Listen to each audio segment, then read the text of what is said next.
Hello, and welcome back to Strict Scrutiny, your podcast about the Supreme Court and the legal culture that surrounds it.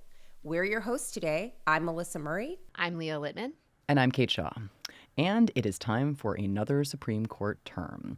We had something of a reprieve over the summer. That was pretty great, but it is over. So today we are going to look ahead to what the court might have in store for us this time around. And as we did in our last term preview, we're going to situate this upcoming term in the context of some of the things we have learned since our term recap. Then we will look ahead to what we are anticipating on the docket in the upcoming term. Before we get into any of that, though, maybe a call to our listeners or a question for our listeners. Should the pod retain counsel? So as you might have heard, former president and current candidate Donald Trump recently called for those who criticize Supreme Court justices to be put in jail. They were very brave, the Supreme Court, very brave, and they take a lot of hits because of it. It should be illegal what happens. You know, you have these guys like playing the ref, like the great Bobby Knight.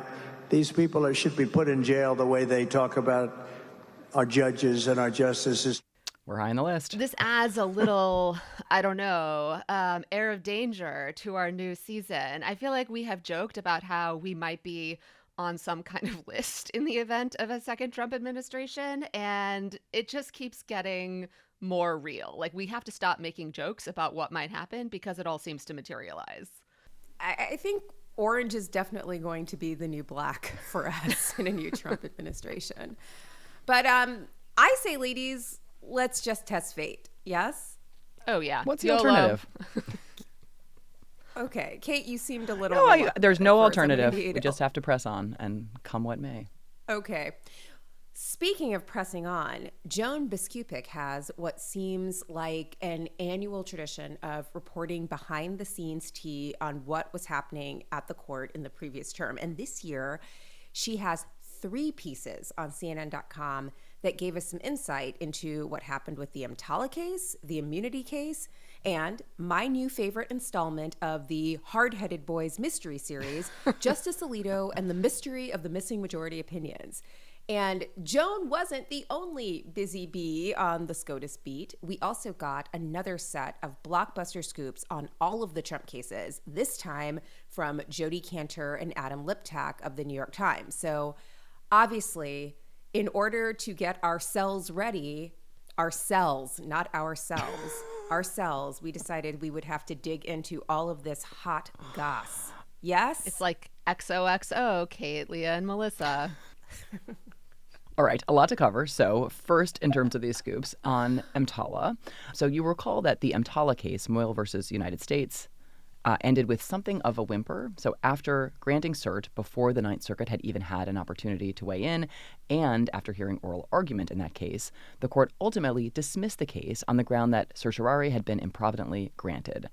Basically, kind of a jurisprudential mulligan. I think that's the best way to think about this dig. And the EMTALA case, of course, was about whether federal law required hospitals to be able to provide emergency medically necessary abortions when patients present at hospitals having an emergency medical crisis. Idaho had attempted to ban the abortions. The Biden administration took the position that no federal law prohibited them from enforcing that ban as applied to those few particular emergency medical cases.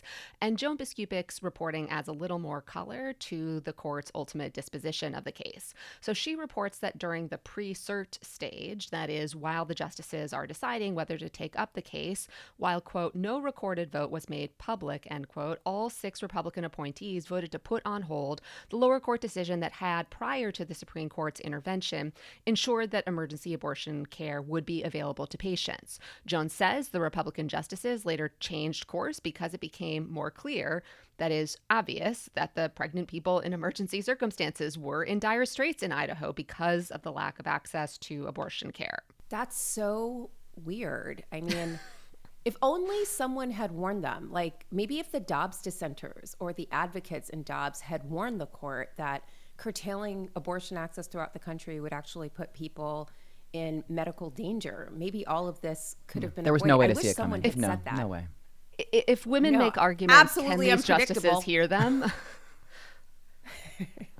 I feel like that was the original question, right? Like we posed in like the trailer for our podcast, you know, if a few women talk about the Supreme Court, will it make a sound? And, boom. Again, we have to If stop Roe making falls jokes. in a forest, who will hear it? Right. Exactly. Back to Joan. Well, as Joan spills in her reporting, because Idaho's exaggerated claims about what the federal law EMTALA required, because those claims were ultimately proven groundless at oral argument, and because of, quote, the larger national backdrop over agitation for reproductive rights and the politically charged presidential election season, end quote, the court massively punted on this case, preserving, for now, emergency abortion access in Idaho. But just wait, listeners, as we mentioned to you at the end of the term, there's a similar EMTALA challenge that is currently percolating in Texas. So it's like the court's going to have another chance to get at this. And conveniently, it won't be before the election. It'll probably be after this election. How convenient. Yeah, and it seems it's on a relatively slow track, so I don't even think the Fifth Circuit is going to do anything crazy in the short term. And so, I don't think any of that is an accident. They've been put on ice for a while for that issue. Right. I mean, they're not really slowing their roll on anything else. But on this, I think they're probably going to take their time. Just that issue. Yep. And we had talked about how, the political context, the upcoming election had likely influenced the court in this case. And there were opinions essentially suggesting that that was the case. But I do think that Joan's very well-sourced confirmation is still really important. And just to add a couple more details, she reports that there was actually a debate about whether to lift the court's stay even after 3 Republican justices who had initially wanted to take the case and, essentially put this federal law on hold, came to the realization that they had taken the case too early. And that's kind of horrifying, right? It means that, I think 2 things. One, they were considering maybe lifting the stay earlier, realizing that they had granted it in error, but didn't, right? So they continued to allow women in Idaho to be put in horrifying danger as a direct result of their intervention. But it also seems to suggest that the justices were entertaining the idea of allowing Idaho to continue to literally torture women even after the court sent the case back to the Ninth Circuit. And, that's what they ultimately did in Texas, because by punting on this case, they allowed Texas to continue to deny emergency care because the court did not, in a merits opinion, it did not affirm the continued protection of the federal law, EMTALA. So on the immunity opinion, Joan Biskupic reports that, quote, there was an immediate and clear 6-3 that is ideological split, end quote, after the argument, and that the chief, quote, made no serious effort to entice the 3 liberal justices for even a modicum of cross-ideological agreement, end quote. As we talked about on our term recap, please stop referring to the Chief Justice as an institutionalist. He is not an institutionalist. Not an institutionalist. He is a politician, and maybe a slightly more savvy one than, say, some of his other Republican colleagues, but that's it. Now, the bar is low, Leah. The bar is very low.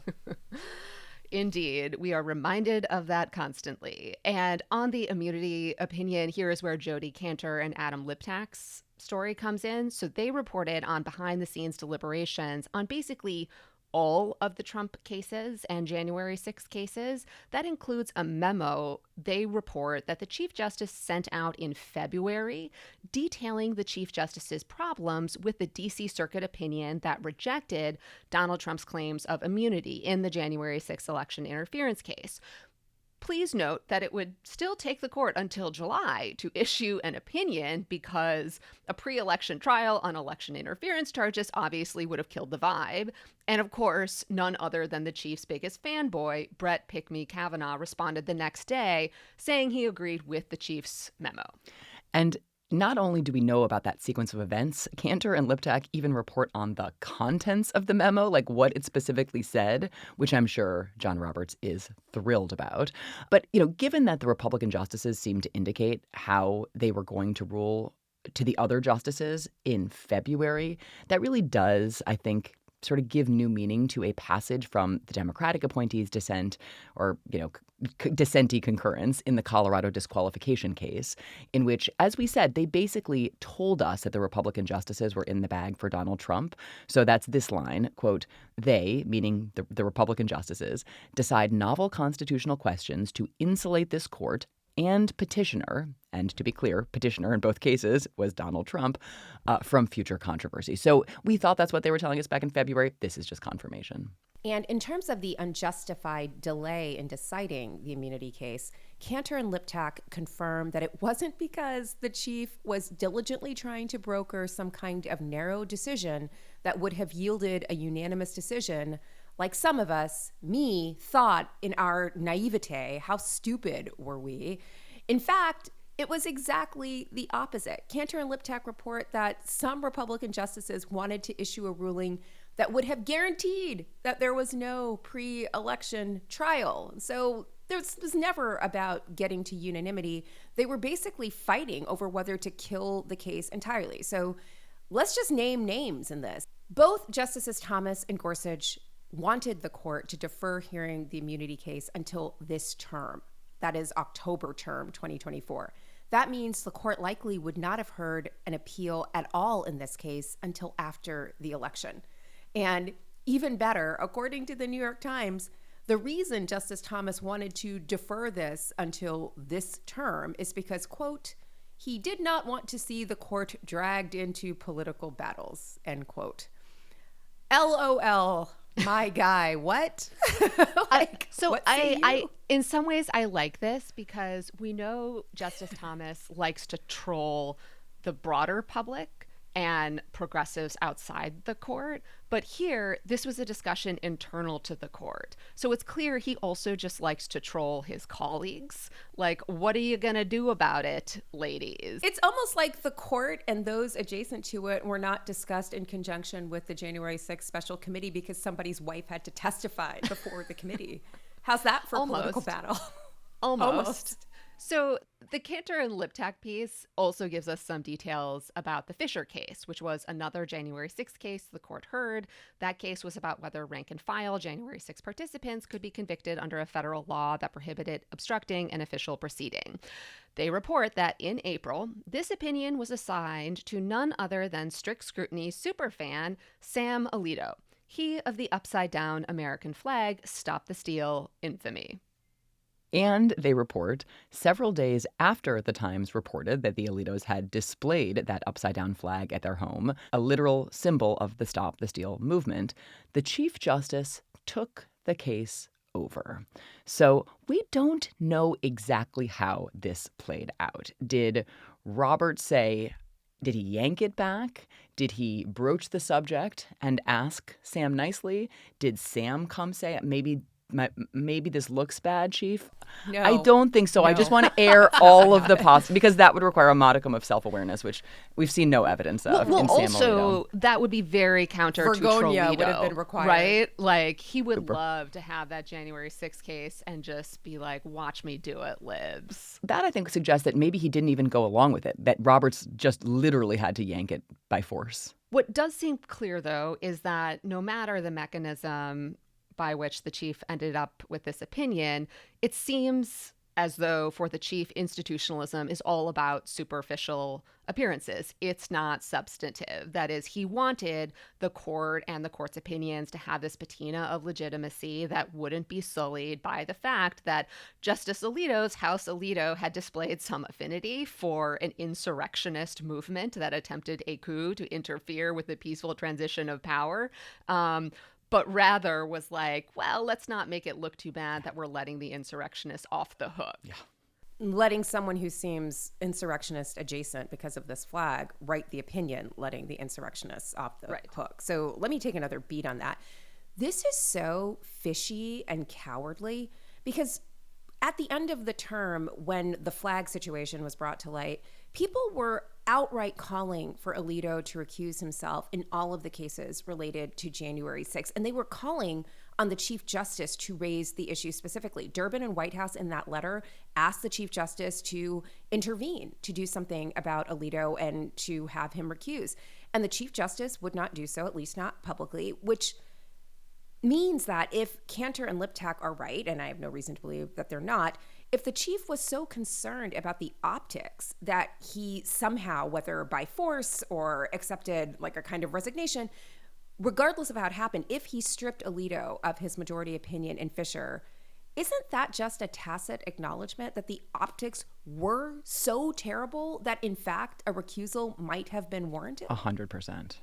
So even though Fisher is 6-3, the immunity decision actually was 5-4 on the reasoning. Barrett agrees with the outcome but says the majority went way too far. So if Roberts had the courage of his convictions and basically said you cannot participate in any of these cases, not just the one where it would look really bad if you wrote the majority opinion and it was released close in time to this reporting, that actually would have changed something, would have changed the reasoning in the opinion. He would have had to do something to get Barrett on board. Maybe more narrow. Yeah, so maybe actually Barrett's becomes the majority opinion. It would have eliminated the evidentiary privilege aspect of it. Which is a huge part of the opinion. Maybe that's why we had to do this veneer optics move, because the Chief Justice seemed, according to Cantor and Liptak, to be really wedded to this approach for the immunity decision. Yeah. So back to Fisher itself, though. Recall that the opinion that became the Chief Justice's that had originally been Alito's, although we don't know how different it was when Alito was drafting it, but the final opinion written by Roberts held out the possibility that Wait, time out, Kate. Time out. Decision pardoning them.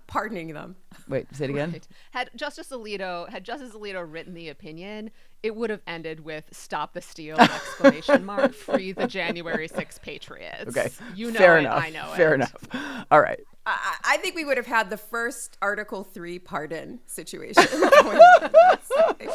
Yeah. By judicial fiat. I now really want the follow-up reporting from Liptak and Cantor to involve that draft. I do and I don't. I'm scared, but I kind of want to see it. So anyway. Lean into it, Kate. Lean into the fear. But in terms of what the final opinion looked like, it held out the possibility that prosecutors might be able to sustain convictions by showing that defendants had interfered with documents and evidence, maybe including in the form of electoral certificates. So that actually is quite important in that it doesn't totally foreclose the possibility of convictions predicated on a lot of the conduct that January 6 defendants engaged in. And what this reporting tells us is that that part of the opinion turns out to have been entirely the work of Justice Jackson, who joined the majority. And so she indicated that she agreed with the majority, that prosecutors interpreted the law too broadly, but that it went too far by reversing the lower court and tossing the conviction rather than remanding the case to the lower court and allowing them to determine whether the conviction could stand. Now, there's more on the chief from this piece. So Cantor and Liptak say, quote, in his writings on the immunity case, the Chief Justice seemed confident that his arguments would soar above politics, persuade the public, and stand the test of time. Stares in Roger Taney writing Dred Scott, confident that he is staving off a sectional crisis. We have indeed drawn parallels between Chief Justice Roberts and Taney before, and this seems to be another, because I'm sorry, how delulu do you have to be to think that? He is obviously high on his own supply, and he was aided in his delusions of grandeur by none other than Brett Kavanaugh, who immediately slobbered all over the Chief's draft, praising it as, quote, an extraordinary opinion, and thanking the Chief, quote, for your exceptional work, end quote. This guy has all the subtlety of a bear who is high on cocaine. And yet, I'd still pick the bear, Leah. Still pick the bear. Me too. All ladies always pick the bear. And of course, Neil Pick-Me Gorsuch, AKA the bear, could not be left out of this tongue bath. He chimed in, quote, I join Brett in thanking you for your remarkable work, end quote. It gives me such happiness that the Chief Justice won over the Georgetown prep squad, though he failed to persuade the public. God, it all makes my skin crawl. But honestly, I do take some comfort in just how roundly condemned pretty much across the ideological spectrum that opinion has been. So even if in this tiny little echo chamber, Roberts decided he had written an incredible opinion that would stand the test of time, it's pretty clear that no one but Brett and Neil, and maybe not even Brett and Neil, actually thought that, and that is some tiny, small comfort. But that is not all that Joan had for us, because she also published a third piece that confirms, as we had speculated, that Justice Alito had originally been assigned the opinions in two cases, Gonzalez versus Trevino on retaliatory arrests and the net choice cases on government regulation of social media platforms, but that he lost the opinions because he is a strident and lawless hack, which are not exactly the words that Joan chose, but that's the TLDR. Honestly, that's what the reporting suggests, that his work on these cases, the opinions he was drafting, was so extreme and unhinged that the other justices were like, We're not doing it. And so he lost No. those opinions. So Joan also offered this tantalizing nugget, quote, on June 20th, when the Chief Justice announced the opinion in Gonzalez versus Trevino, Alito's chair at the bench was empty. Alito missed that day as a total of 4 opinions were handed down, and the next, June 21st, when the justices released 5 other opinions, end quote. Which makes you wonder, did Sam Alito stay home and pout and skip opinion announcement days out of protest? Like, he could have just appeared on the bench upside down, right, as a symbol of a court in distress or something, right, or like turned his robe inside out.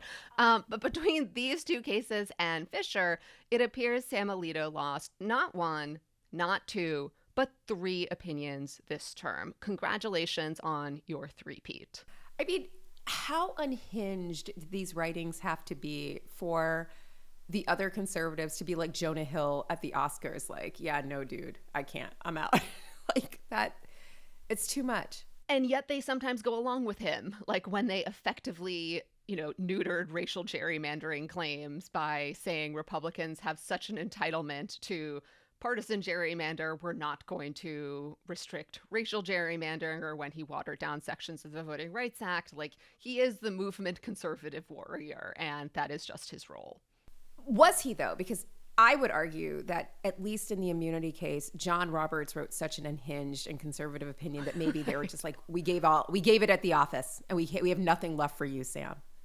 Maybe that's what happened. Like, It's a possibility. who is to say? Right. Strong possibilities. Okay, let's pivot and look forward, not really, to the upcoming term, the October term 2024. So first thing, listeners, we really need to just issue a caveat before we start. The court's docket is really dynamic. And just to give you a sense of what we mean by that, consider this. Last year, when we did our term preview, the court had not yet granted certiorari or taken up any of the following cases: FDA versus Hippocratic Alliance for Medicine, the medication abortion case, the EMTALA case, the Trump immunity case, the Trump disqualification case, the bump stock case, Fisher, Grants Pass, the homelessness case, Snyder, which was the public corruption case on whether or not you can tip your mayor. Sorry, Eric Adams. Apparently it's fine, but we'll see. Anyway, none of those cases were actually on the docket when we did the term preview last year. So I say all of this to make clear that it is very likely that October term 2024 will continue to evolve and take shape even after the term formally starts on the first Monday of October. So we don't really know all of the big issues the court will wade into this year. And we should note, it is an election year, and that means we can't even predict what these chaos monkeys might have in store for us. So the TLDR is basically, buckle up, bitches, gonna be a bumpy ride. No question. And we wanted to highlight some of the possibilities for the upcoming term and, in particular, the election kind of related issues that Melissa just alluded to. So as the presidential election and the other elections get underway, there will be challenges, no question, to state and local election policies. As election administrators finalize election policies, there will also be challenges to newly enacted or implemented laws and policies. We are already seeing some of this, as we'll talk about. But just as a general point, it is possible that at least some of this will make its way to SCOTUS, which is a truly chilling prospect, right? Given past practice, the court is extremely hostile to voting rights and therefore is likely to be inclined to allow states and localities to do things that make it harder to vote or that result in people's votes not being counted. And this is part of why we have said that the goal in this election should not just be a win or a victory, but a litigation-proof victory where the margins are large enough that even this court wouldn't try to throw the election to Donald Trump. And while we're talking about the election, we did want to give a shout out to LFGV, Let's Freaking Go Volunteer, which offers multiple ways for you to get involved in fighting for our democracy, like pushing back against voter suppression and connecting you to nonpartisan poll working opportunities. You can learn more about that at fairfight.com/LFGV. Okay. Now, some voting rights matters have already made their way to the Supreme Court. On the shadow docket, the 5 male Republican appointees aka the ones we'd substitute with bears, they granted Arizona a stay that allowed Arizona to enforce a law requiring documentary proof of citizenship in order to register to vote using Arizona-specific voter registration forms rather than the federal registration form where voters don't have to provide proof of documentary citizenship. And the three horsemen, Justices Thomas Alito and Gorsuch, also would have allowed Arizona to enforce other parts of the law, including provisions requiring documentary proof of citizenship while voting or voting by mail.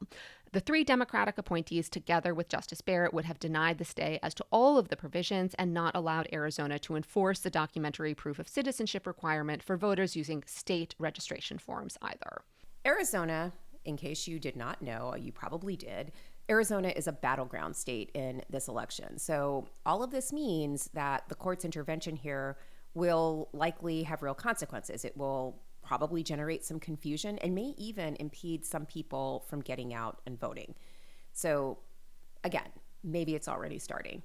Also in Arizona, the Arizona Supreme Court recently issued a decision in another case that allows almost 100,000 people that the state had earlier mischaracterized due to a clerical error. It allows them to vote in both state and federal elections. And we're not going to go into the details of this particular voting challenge, but the point here is that there is a lot happening in this space and in the courts right now as it relates to the election. So lots going on and lots of opportunities for this court to get involved. Not necessarily to get out the vote, but to get whatever involved. the opposite of that is.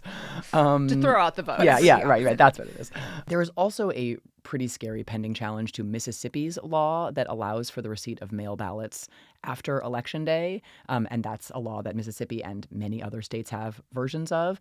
So they're arguing, right, the challengers, literally arguing that a legislature cannot authorize the counting of ballots received after Election Day. And let's play a clip from the oral argument in the Fifth Circuit that is basically their claim in a nutshell.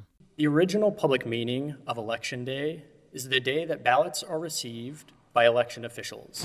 In Mississippi, it means the day for postmarking a ballot. In other states, like Nevada and New Jersey, you don't even need a postmark. But that's not how courts interpret statutes. The meaning of Election Day is not up to the subjective views of each state. Basically, that was the originalist/textualist case for completely upending the United States electoral system. So the founding fathers would have loved it. Check. There's even more. They had a weird way of describing the theory in the case. They said it was about, quote unquote, picking the consummation date. Let's roll the tape. We're fighting over what's the consummation date. Correct. And when does consummation need to end, really, to be honest? When does the act of consummation need to end? So I don't know what to make of the consummation date other than it seems that the anti-abortion movement's lawlessness is being grafted onto voting rights now, and it's being done in an even more explicit and unhinged way. So I guess this is conservative legal movement cross-fertilization in action? They are very pro-fertilization, yes. I hear. They are pro-fertilization. Not in a lab, but in the courts. Yes, exactly. Yes. No IVF, but yes to this. FYI, this case is currently in the Fifth Circuit where the panel is, wait for it, Jim Ho, boom, Stuart Kyle Duncan, boom, and Andy Oldham. I think this augurs well for democracy. What do you think? I mean, it was a scary panel upon seeing terrified. it. Yeah. I agree. And then having listened to the bear, argument, pick the bear. Exactly. Yeah, Exactly. Pick the bear.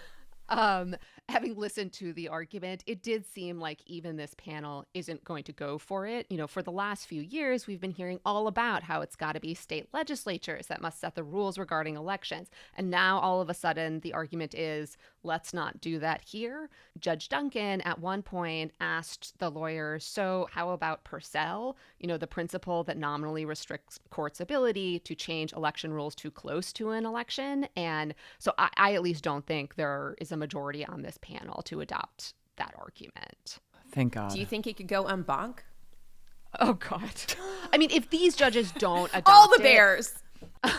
If these judges don't adopt it, you know, I don't see a majority of the en banc Fifth Circuit adopting it. I mean, can you imagine them trying to reason around Purcell like at the end of October and just throwing out all of the ballots in all of the many dozen plus states? I can. That's I the can, terrifying yeah. part. Well, I'm encouraged to know that you, Kate, Leah. after the immunity decision, all bets are off. agree. Like, we were so naive after that. But Yeah. but if Leah's cynical ear actually thinks that there are not 3 votes for this, accurate ear. Is you're how I accurate. describe it? You're correctly, justifiably cynical ear. Accurately cynical ear. I'm just saying, I take comfort in your read of that oral argument. So hopefully, whatever the death blow to democracy is this cycle, it's not likely to be in that Mississippi case. Okay, Kate. Accurate, cynical, all of Note it. how many times Kate has been right when she's been optimistic. In any event, this Mississippi challenge is still a really big deal, even if the claims are too unhinged for Ho, Duncan, and Oldham. There are 17 other states and the District of Columbia, all of which have laws allowing postmarked mail ballots to be counted if they arrive some number of days after Election Day. And that includes California, which has a whole lot of electoral votes. So just to say, this case is part of a wave of challenges, all trying to restrict vote counting. The Republican National Committee filed a case in Pennsylvania trying to prohibit that state from allowing voters to correct errors on their mail-in ballots. So these are cure challenges, essentially, and they're gaining steam around the country. And in the theme of looking beyond the U.S. Supreme Court, the North Carolina Supreme Court issued a hawkish opinion cutting into the early voting window because they ordered the state to reprint ballots without RFK Jr.'s name on them, a.k.a. the guy who tries to kill the bear that we should all be picking. But that raised the very real possibility that a lot of voters, including members of the military stationed overseas, wouldn't get their ballots on the timeline required by federal law. And that's a consequence of the North Carolina Supreme Court's decision. Absolutely. The North Carolina Supreme Court issued a decision that created that very real possibility. My understanding is that the North Carolina officials have moved fast enough that they are blunting the potentially really maximal impact of that decision. It doesn't at all excuse the court, but I do think that the ballots may be going out on time. I think that's right. But it still restricts the early voting window and shortens it. Totally. Now, the Wisconsin Supreme Court, by contrast, rejected RFK Jr.'s request to have his name taken off the ballot there. He had specifically requested to have his name taken off the ballot by getting the state to put a sticker over his name on ballots, and that could have jammed voting machines and delayed counting in the state, thereby possibly teeing up an effort to throw out the votes and have the, legislature just throw the election to Donald Trump. It's horrifying. Just such echoes of butterfly-shaped stickers jamming the machines like Florida in 2000. Exactly. It really... let's do Bush versus Gore again. Yep. So also making its way through the courts is a challenge to an Alabama law that limits the people who can assist voters with voting. So this is a law that was enacted last year. The ACLU and LDF sued to challenge it, basically saying it cannot be enforced to restrict the ability of people with disabilities, people who are blind, or low literacy voters who should be able to choose who assists them with voting. A district court agreed with that challenge and enjoined the law, but of course the state attorney general has already noticed the appeal in that case. Another possible aspect of election-related litigation comes from some recent reporting from The Lever, which reports that there is a team of lawyers linked to Leonard Leo that is spearheading court cases aiming to purge voters from voter rolls in swing states. The piece reported that behind the Arizona voter purge case is a lawyer at a small firm that has received millions from a nonprofit linked to Leo and a trustee of Leo's Marble Freedom Trust, and also that other groups tied to Leo have filed briefs in support of voter purge cases in Arizona and in Georgia. And one dark money supported Republican legal organization, America First Policy Institute, which is Stephen Miller's org, asked Judge Matthew Kacsmaryk, because of course he did, to block a 2021 Biden executive order promoting voter registration. So that's a long list, and it doesn't even actually cover everything, but it hopefully conveys just how many fronts these fights are already being fought on and what the next 6 weeks are likely to hold. Can I just intervene here to say all of that sounds really terrible, and all of it may sound to prospective voters like it really won't matter if you get out and vote because there are all of these dark money forces aligning to keep your vote from counting. No. That's what they want you to think. We literally have to overwhelm the system. There's already distortion because of gerrymandering and whatever, and this stuff is all piled on. you have to overwhelm it. Like, so get your friends' friends. Like, that's the only way to beat them, to like actually overwhelm the system to ensure a litigation-proof victory. So just putting that out there. Do not get dissuaded. This is also why we say make a plan to vote. You know, you need to make sure that you are not on the list of people who have been removed from the rolls. You need to make sure that your vote isn't going to be challenged, or they're not going to try to throw out your vote because of some new legal theory or election rule. So figure out how you are going to be voting now. And if voting early is a possibility, you know, maybe take advantage of that. And voting early in person if you can, right? So obviously voting by mail, if that's how you're going to vote, like it's infinitely better than not participating at all. But if you are able to go in, if you're in a state that lets you go the weekend before or 2 weekends before or weekdays before Election Day, it's often possible to avoid long lines and kind of get in and out quickly. That is how I typically vote, and I highly endorse it. Let's keep going.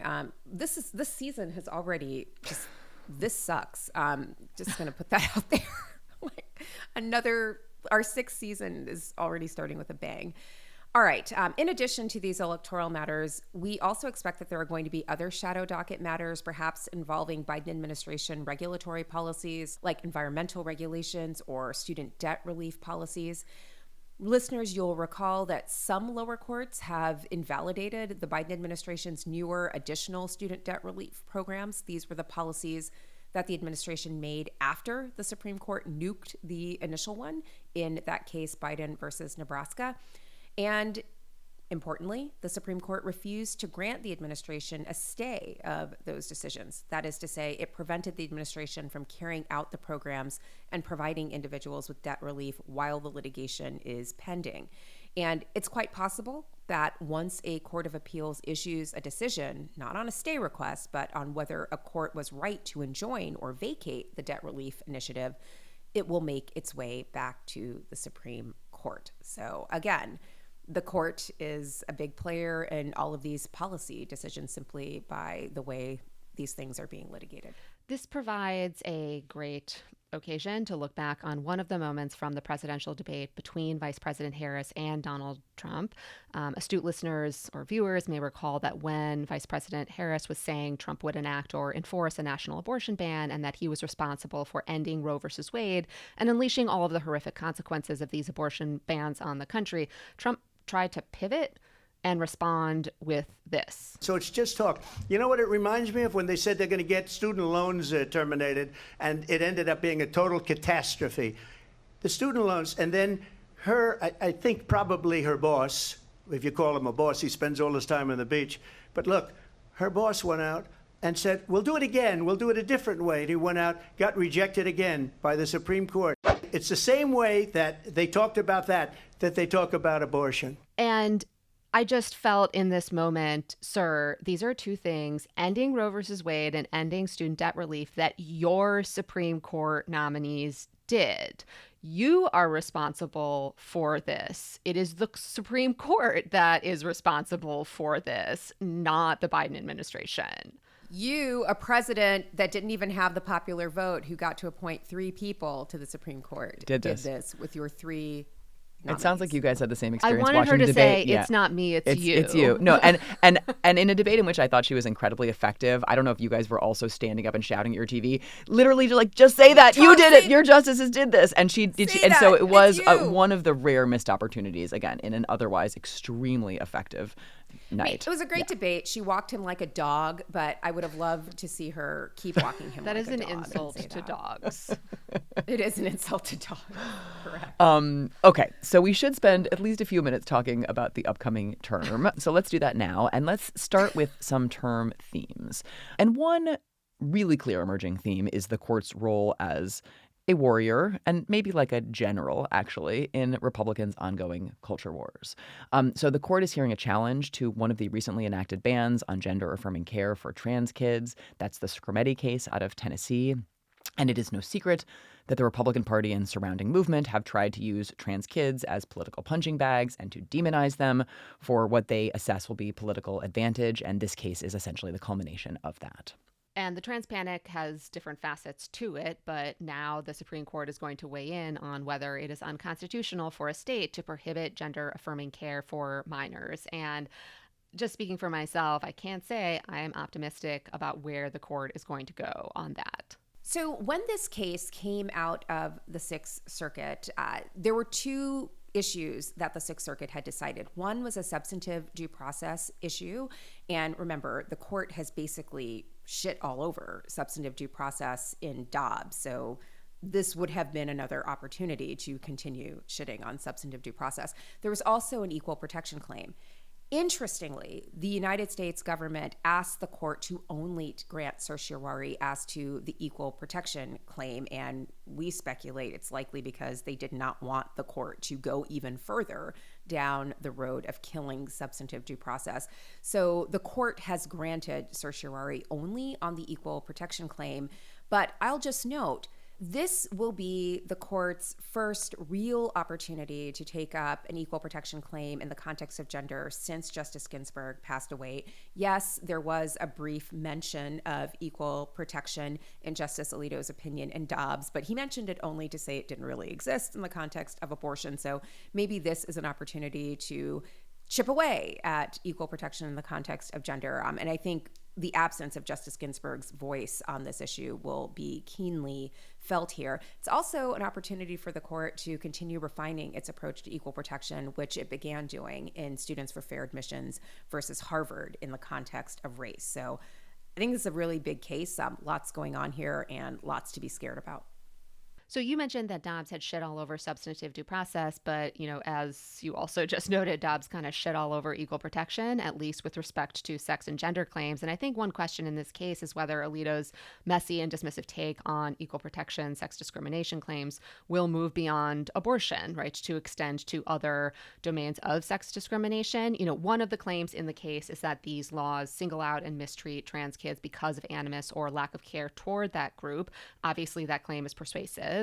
But a second claim is also the accurate characterization that these laws distinguish between individuals on the basis of sex and therefore trigger heightened scrutiny because they determine whether you can receive certain care based on your sex assigned at birth. And so the case has the real potential to cut back on sex discrimination protections more generally because this is a sex-based classification. In order to determine whether medical treatment is permissible, it depends on, you need to know, an individual's sex assigned at birth. But the courts below were kind of like, oh, this seems fine to us, or the state has good reason, so who cares whether it's a sex classification, which again could undermine all sorts of constitutional principles that generally restrict sex classifications. Yeah, the lower court didn't even grant that some kind of heightened scrutiny was required here, and it just seems so obvious. Like, it doesn't prohibit all care that is like gender care. If a boy needs masculinizing care or a girl needs like feminizing care, the law allows it. So obviously it's a sex classification. I don't really understand how there's a serious argument against it.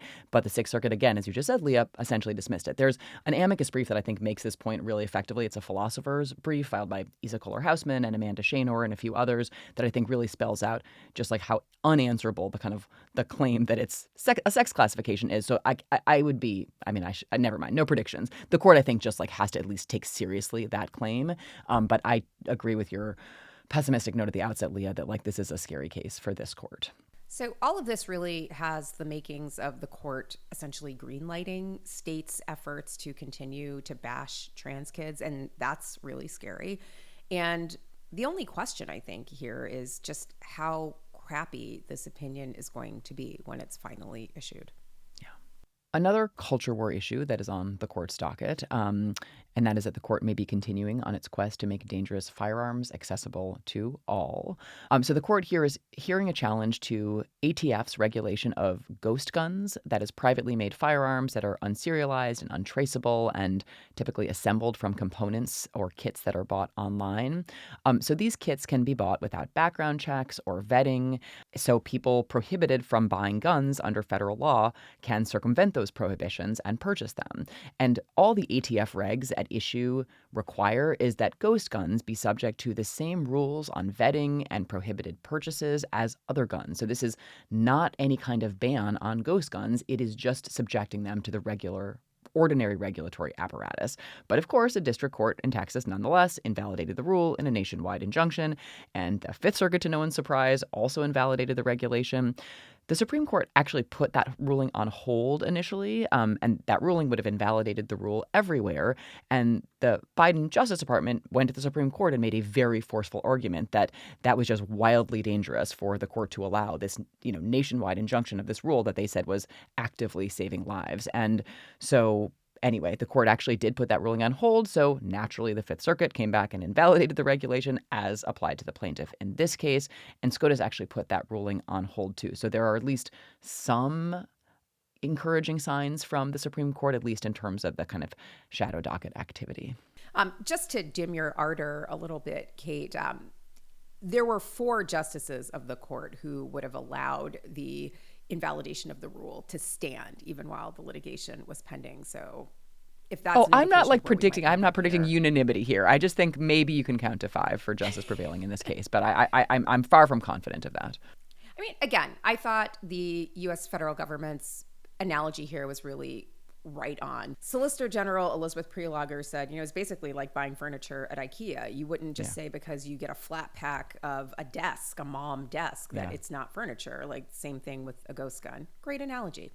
In any event, the Fifth Circuit, after a full review of the district court decision, agreed that the rule was unlawful and would have sent the case back down to the district court to reinstate its original remedy, vacating the rule in its entirety in a nationwide injunction.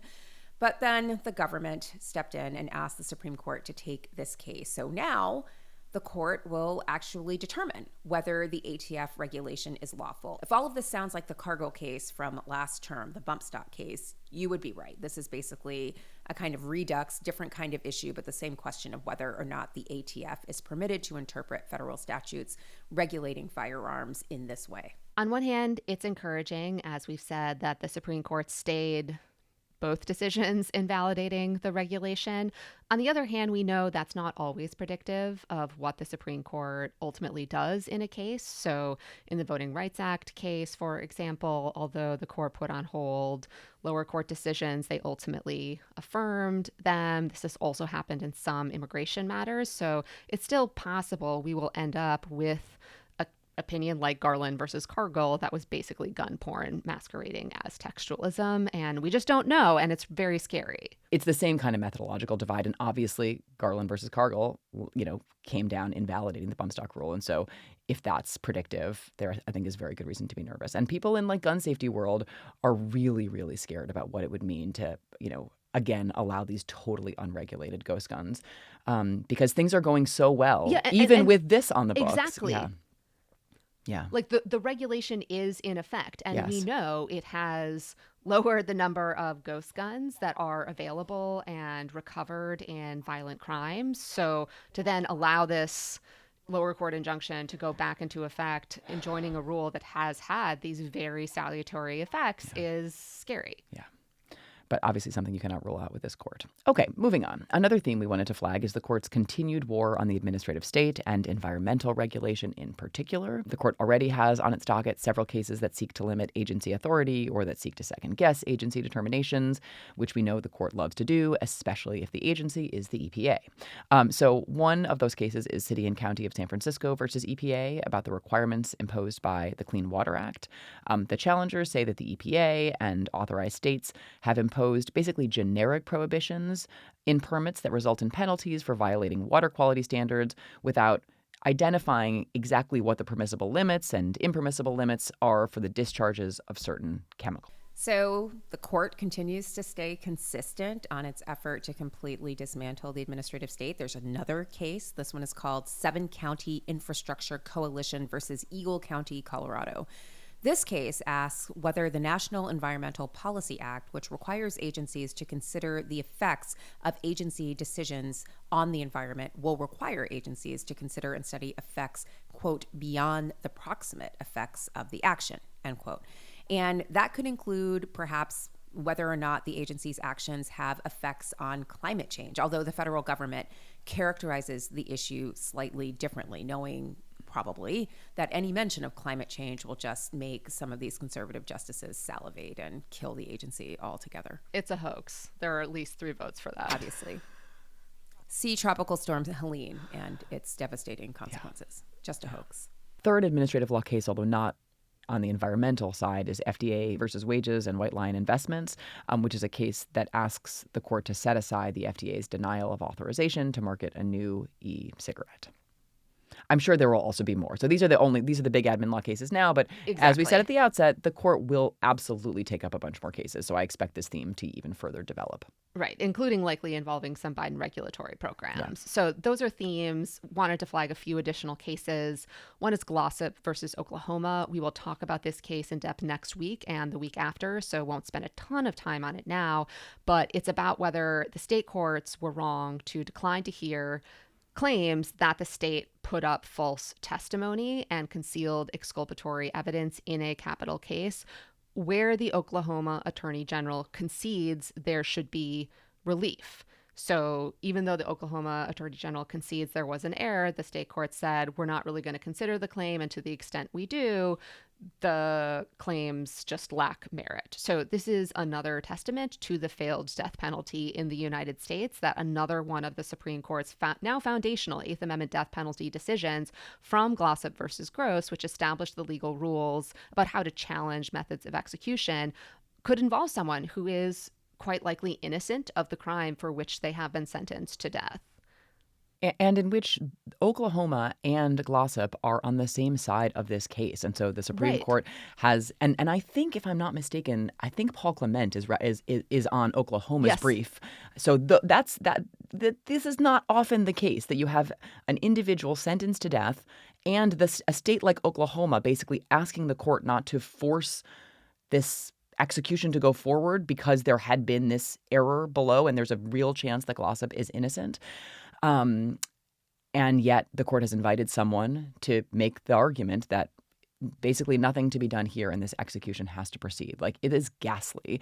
And it is especially ghastly to contemplate in the context of the fact that, the fact that the court disturbingly last week turned away a request for a stay of execution in another death penalty case where the prosecutor's office conceded that there needed to be some further inquiry into the case.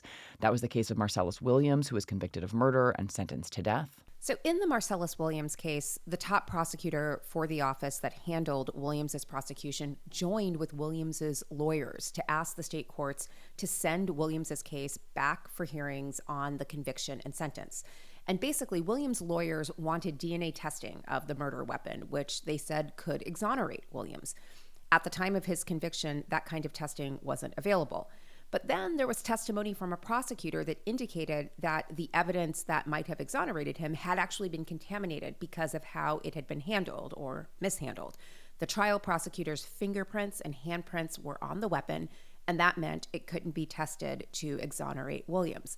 So in other words, because of the state's errors here, Williams didn't have access to the evidence that could have exonerated him. And somehow that's not all. So a prosecutor involved in Williams' trial also testified that prosecutors had illegally removed a black juror from serving on the jury because of the juror's race. So they admitted there was a constitutional violation at Williams' trial that would and should require a retrial. Like, if a prosecutor removes a juror on the basis of race, that requires a new trial period. But the state attorney general's office opposed further inquiry into the case, and the Supreme Court, by a 6-3 vote, with only the Democratic appointees noting their dissent, denied a stay. And the state executed Mr. Williams on September 24th because the Supreme Court refused to pause the case and consider whether there needed to be an additional inquiry or new trial, given the mishandling of the evidence and a conceded constitutional violation.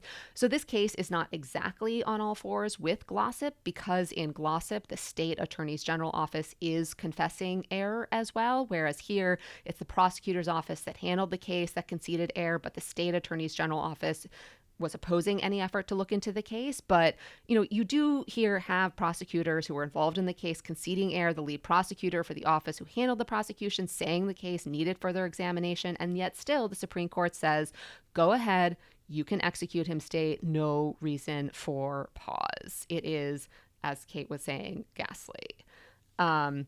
I wanted to highlight one other pair of cases that will be heard later, Hewitt and Duffy, which involve the First Step Act. These cases rather reflect a debate between Judge Bibas, who's on the Third Circuit, and Judge Barrett when she was on the Court of Appeals about whether the First Step Act sentencing reduction provisions apply to defendants who were originally sentenced before the act was passed when their sentences are judicially vacated and they have to be resentenced after the law was enacted. And this has divided the lower courts. And again, because of how significant the First Step Act is, this could have pretty severe consequences for individuals who might be eligible for resentencing.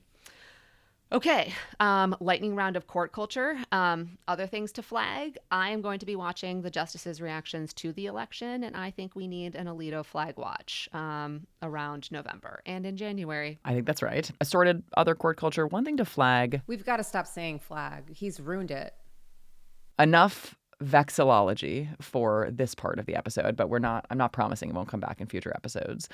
So no flag so far that we know of over the home of Aileen Cannon, but she has made an appearance in ProPublica, which reported that Judge Cannon failed to disclose her attendance at a May 2023 banquet honoring Justice Scalia at George Mason University. She seems to be taking a page from Clarence Thomas on the Appointments Clause and illegality of Trump indictments.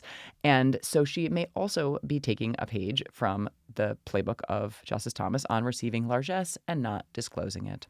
Speaking of unreported largesse, remember last year when the justices adopted a non-binding guidance document that they tried to present to the public as an ethics code, the one we labeled a code of misconduct? Well, guess what? Those chaos monkeys decided that existing ethics rules were just a little too demanding on the justices and other federal judges. So the U.S. Judicial Conference's Committee on Financial Disclosure issued an amended policy that says judges do not have to publicly disclose when they dine or stay at someone's personal residence, even a personal residence owned by a business entity. Note that all of this would appear to make all of those PJ trips, vacays at Harlan Crow's personal Adirondack retreat non-disclosable. Remember, Justice Thomas had previously argued that he didn't have to disclose any of this because it was all personal hospitality, and the rules and policies were briefly amended to clarify that he did have to disclose some of this, specifically the trips on the private jets. Well, now it's been amended to say there's no need to disclose those stays at your emotional support billionaire's private Adirondack retreat because that stuff is private.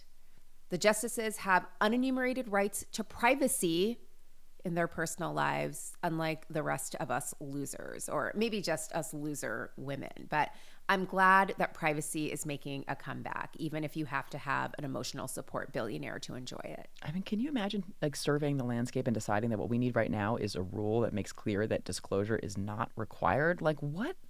It is so shocking. But I also think no one's really picking this up. I haven't heard lots about it in the press. So I'm really glad that we are flagging the return of privacy right here. Can't Back stop, won't stop. Back on the hustle. I mean, it is the judicial conference. It's not the stuff of, A1 reporting, but it's just really surprising to me because I do think that was some folks had lodged some hope in the judicial conference as at least, maybe playing a shaming function, but it does not seem as though maybe for those who cannot be shamed, there is just nothing in it for them. Moving along, a couple of weeks ago, Melissa had a wide-ranging conversation with Justice Kagan at NYU's Birnbaum Women's Leadership Network that touched on, among other things, an ethics code for the justices. What did Justice Kagan say for those who were not able to attend the conversation, Melissa? Well, let's back up. Can we just explain the whole scenario, how this went down?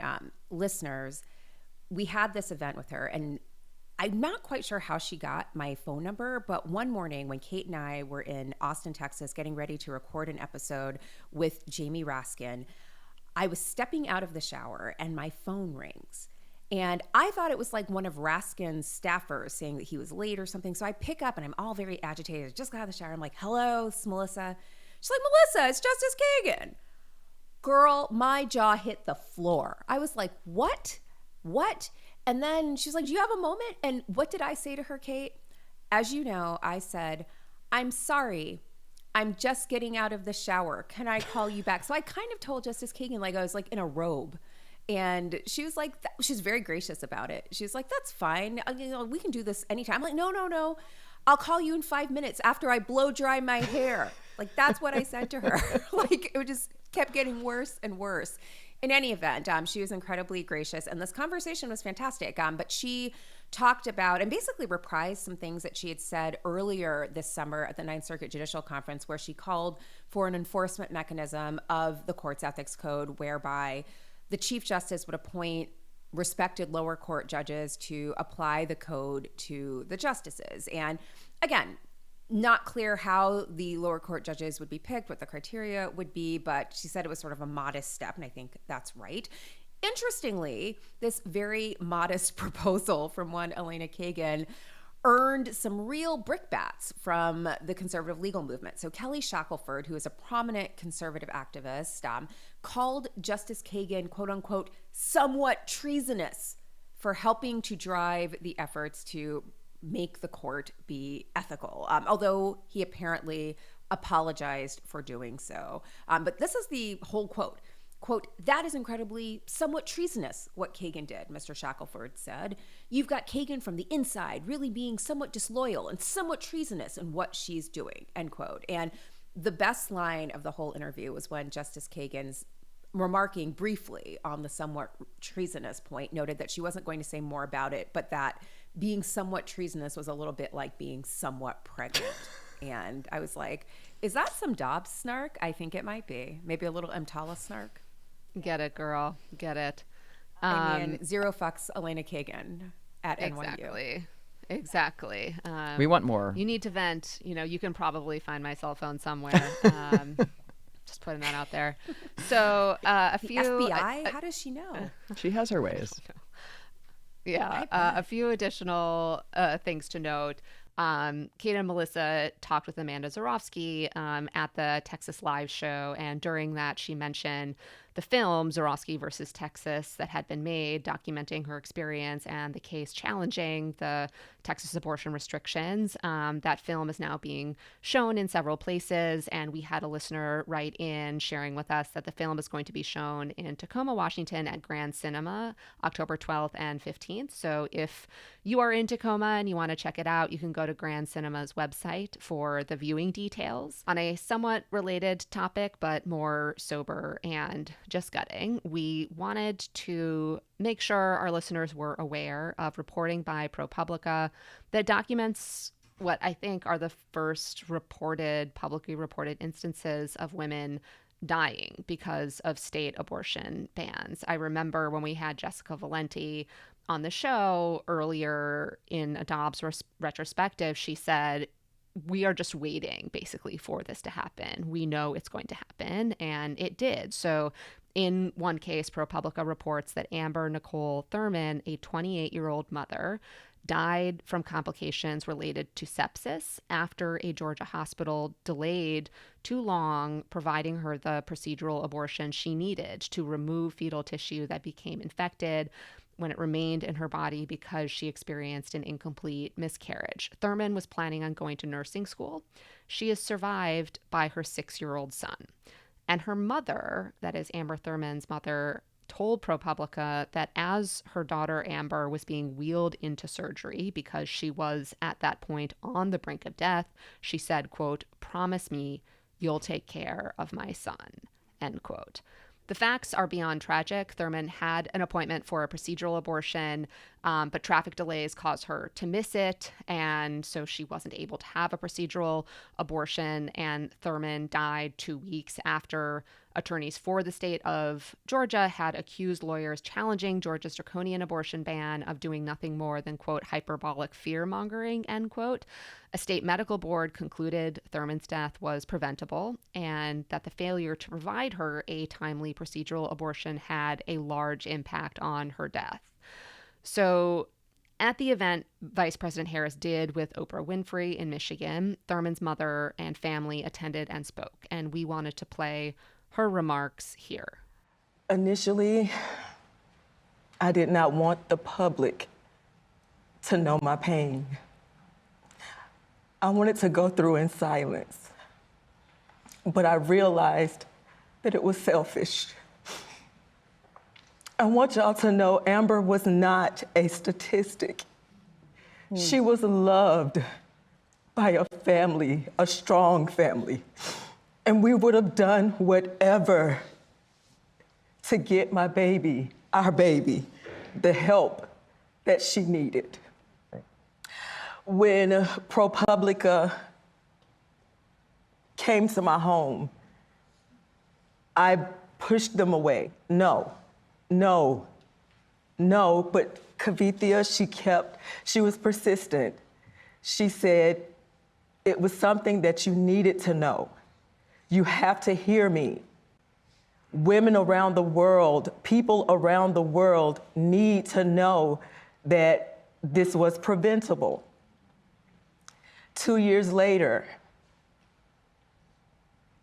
after speaking with my daughters, because I lost strength, I lost hope, you're looking at a mother that is broken. Mm-hmm. The worst pain ever that a mother, that a parent could ever feel. Her father and myself and the family, you're looking at it. Those are the very real life and death stakes of the decisions coming out of this out of control rogue maverick court. So welcome to season 6. We are going to be with you every step of the way. Pour yourself a gin and tonic or a Martha Rita. It's going to be a long season. Are you ready to watch Minnesota governor, former football coach, and iconic dad, tampon Tim Walz take on cat lady hating, birth rate obsessed, just plain weirdo Senator J.D. Vance? That's right. The vice presidential debate is finally upon us, and you, listeners, can join the Crooked Discord server on October 1st at 6 p.m. Pacific Time, 9 p.m. Eastern Time for a subscriber live chat. So join all the fun as it all unfolds. You can watch the debate live, chat with fellow Crooked listeners, and laugh in real time. And as J.D. Vance says, keep those cat memes coming. Are you not yet a friend of the pod? Well, you can change that. Sign up right now at crooked.com/friends and have access to all the fun on debate night. Ann Arbor, home to 158 parks, and this Saturday, October 5th, one sold-out live podcast recording. That's right, I'm going to be guest hosting Pod Save America. I'll be alongside John, Tommy, and Dan, as well as our incredible guest, Representative Alyssa Slotkin, as we touch down in Tree Town. I'm already there, but, everyone will be. If you didn't get a chance to get a ticket, fear not. You can listen to the episode on the Pod Save America feed on October 6th.